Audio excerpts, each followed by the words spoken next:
Hi guys, আমি আর দিদি কিন্তু কদিন আগে গেছিলাম ভি-মার্টে। আর ভি-মার্টে কিন্তু তখন খুব অফার দিচ্ছিল, ওই জন্য গেছিলাম কি আছে দেখতে।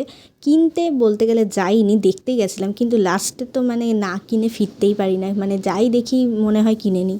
তো তারপর কিন্তু আমরা দেখো প্রথমে তো পারফিউম ওগুলো দেখছিলাম, তারপর এখন যাচ্ছে হচ্ছে গ্রসারি আইটেমে। আর আমার কিন্তু সত্যি বলতে জামা কাপড়ের থেকে ভি-মার্টের গ্রসারি আইটেম আমার খুব ভালো লাগে। ওখান থেকেই আমি প্রত্যেকবার গেলে পাস্তা, চাউমিন এইসব নিয়ে আসি।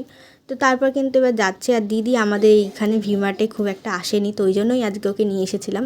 তো তারপর দেখো এখান থেকে আমি কিন্তু দুটো হাক্কা নুডলস নিয়েছিলাম, আর নিয়েছিলাম হচ্ছে এই পাস্তার কম্বো বলতে পারো, মানে অনেক রকমের পাস্তা ওর মধ্যে রয়েছে। তো তারপর কিন্তু আমরা সুরুচি থেকে নিয়ে আসলাম হচ্ছে একটা মোগলাই আর চিকেন পকোড়া। আর দেখো বাড়িতে আসলাম যেই অমনি কারেন্ট চলে গেল, মানে কি বলবো, এর একেই গরম, তার মধ্যে শান্তি নেই খাওয়ার সময়। তারপর কিন্তু এই অন্ধকারের মধ্যেই ফ্ল্যাশ জ্বালিয়ে খেতে হচ্ছিল আমাকে আর দিদিকে। তো গ্লাইটা খেতে কিন্তু বেশ ভালোই লাগছিলো, অনেকদিন পর খেলাম, আর দিদিরও বেশ ভালো লেগেছে। তো চলো নতুন একটা ভিডিওতে দেখা হচ্ছে, বাই।